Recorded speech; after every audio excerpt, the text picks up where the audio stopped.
Hi everyone, welcome back to the Dr. Sia channel. In the video here today, we're going to be talking about how do couples with different attachment styles get along with each other? Like, what do you have to do?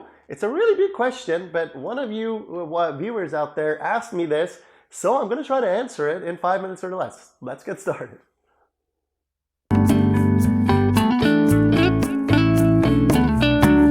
All right, so some people have the luxury of having a securely attached partner and themselves being securely attached as well. Now, if you don't know about attachment theory, check out one of my other videos here. I have lots of videos here on my channel on attachment, so make sure you check out one of those videos to learn more about what different attachment styles are.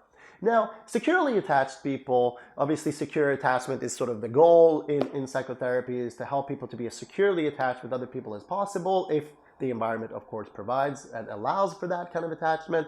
So it's when you are securely attached and your partner is securely attached, yes, you have hurts, yes, you have pain, but you're able to repair those. So this video is not going to be focusing on that much. It's going to be focusing more on what happens when you have an avoidant attachment and your partner has an ambivalent attachment. What happens when you have an ambivalent attachment and your partner has an avoidant attachment? What happens when you have a disorganized attachment and your partner has an avoidant attachment, and so on and so forth.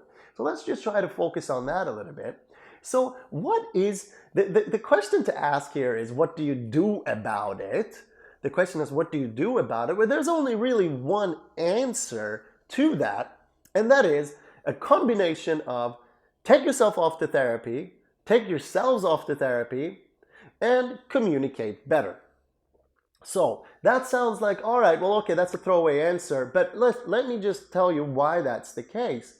The case is that if you do have an avoidant attachment style, if you do have an ambivalent attachment style, or if you do have a disorganized attachment style, I'm pretty confident that you've been doing everything that you can do to manage that by yourself by now. You've probably been trying to, like all other human beings in this world, do everything possible for you to help yourself, to manage yourself, to be there for yourself. Yes, even if you're a drug addict and you go, yeah, but people tell me I hurt myself so much and all I need to do is just change things and I just don't want to change things, even then you've actually tried really hard.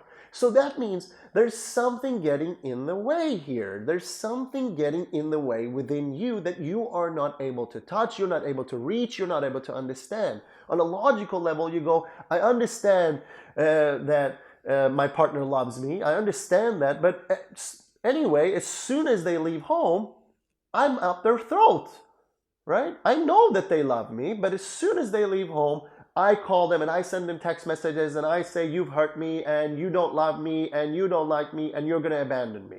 And then as soon as they come home and I calm down, I don't have no such thoughts anymore. And I think, oh, that was silly of me. That doesn't work. Why does that work? Well, that's because attachments are not in the logical part of your brain. Your attachments are not here. Your attachments are in some other part of your brain that's really unreachable. And as soon as your emotions trigger, your attachment patterns come up, right? They come up to cause all kinds of problems for you in your relationship. So that's why there's no amount of thinking that you can do about it in that moment that's going to actually help you if it hasn't helped you by now. You need some new forms of insight. You need something new to be able to figure things out when your emotional part of your brain takes over, when the attachment part of your brain takes over.